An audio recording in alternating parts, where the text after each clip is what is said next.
Greetings of the day. Today's topic is gratuity under section 10 subsection 10. Before entering into gratuity, I need to explain in which section it comes under. It comes under profits in lieu of salary, section 17 subsection 3. So the gratuity, what do you mean by gratuity? It is a lump sum payment paid by the employer to the employee at the time of leaving the job in appreciation of long and loyal services. So the applicability of gratuity is to government, semi-government employee and all other employees. So let us go to the occasions to receive the gratuity. It is of two types: at the time of leaving the job and in the event of death of an employee. At the time of leaving the job, it may be a voluntary retirement of an employee or the actual retirement of the employee, whichever is applicable for the gratuity. Both the cases are applicable for the gratuity, even if the employer is leaving the job at his voluntary willingness. In the event of death of an employee, the gratuity amount will be given to the in-heirs of the family.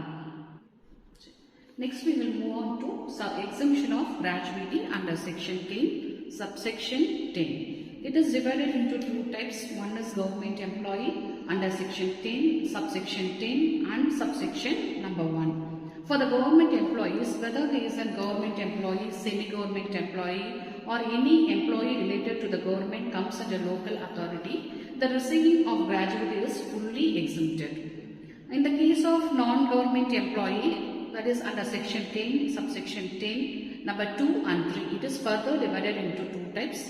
The employees covered under BOHA Act of 1972, that is under section 10, subsection 10 and subsection 2. BOHA Act means Provision for Gratuity Act 1972. The provision is 15 days salary for each completed year of service or 6 months on the basis of lost salary drawn. Number 2, notified limit is rupees 20 lakh. Number 3, actual gratuity received. Compare the above three and take the amount as whichever is less. And second one is not covered under BOHA Act 1972 under section 10, subsection 10, 3. Provisions are: first provision, half month salary for each completed year of service. Number 2, notified limit 20 lakh. Number 3, actual gratuity received, whichever is less. We are going to see the part 1, the employees covered under BOHA Act. In this, we have to take notice of 3 elements. First one, the service completion. Second one, 15 days of salary. Third one, what is the salary means. First, we will move on to 15 days of salary. That is a formula. 15 days of salary equal to monthly salary lost drawn divided by 26 into 15 days. The last month salary drawn amount is taken into account divided by 26 into 15 days. 26 days is also a days of a month which we worked in the particular institution. Next, what is the salary? Salary here is basic salary plus DNS allowance. Next, we are moving to third point, service calculation of service completed. In this BOHA Act 1972, example 26 years and 10 months, we have to take it account as 27 years. In case the 26 years and 3 months, we have to calculate it as 26 years. If it is more than 6 months, we have to take it into account as 1 year. We have to add 1 year plus completed year of service. If it is less than 6 months, we have to take the completed service in an account.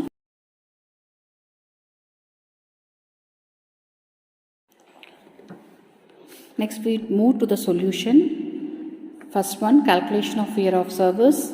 He is putting the year of 28 years and 10 months of service. So, we can take it into account as 29 years.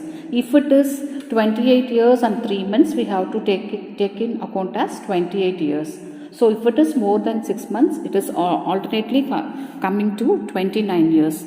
Next part is calculation of average month of salary. The last salary drawn is 16,000 per month plus DA 2,000 per month. So, totally 18,000 per month. So, for calculating 15 days salary, 18,000 divided by 26 days into 15 days. That is 10,385 rupees is 15 days salary. We are moving to exemption parts. So the provisions are, first one, 15 days salary for each completed year. In this we have to take it into account, we have to note the point. If it is a seasonal worker or a seasonal employee in factories, 7 days is taken into account. In this sum, there is no such a seasonal employee, so we are taking as 15 days salary after each completed year. So we have calculated 15 days salary of 10,385 into 29 years as we calculated earlier the years of service. So the total amount is 2,01,165. Number 2, notified limit is 20 lakh for the employee. If he is retired prior to March 29, 2018, his notified limit will be 10 lakh. So he has retired after 2018, so we taken as 20 lakh. Number 3, actual gratuity received. He received 3,40,000. Compare 2 values. We should take the least amount of above 3 values. That is whichever is less. That is 3,01,165. Next we are moving to taxable gratuity. Taxable gratuity equal to actual gratuity minus exempted amount. That is 3,40,000 minus 3,01,165, which comes to 38,835. This is the taxable gratuity of Mr. Babu. Next class we are going to see about the gratuity not covered under Goa Act of 1972. Thank you all.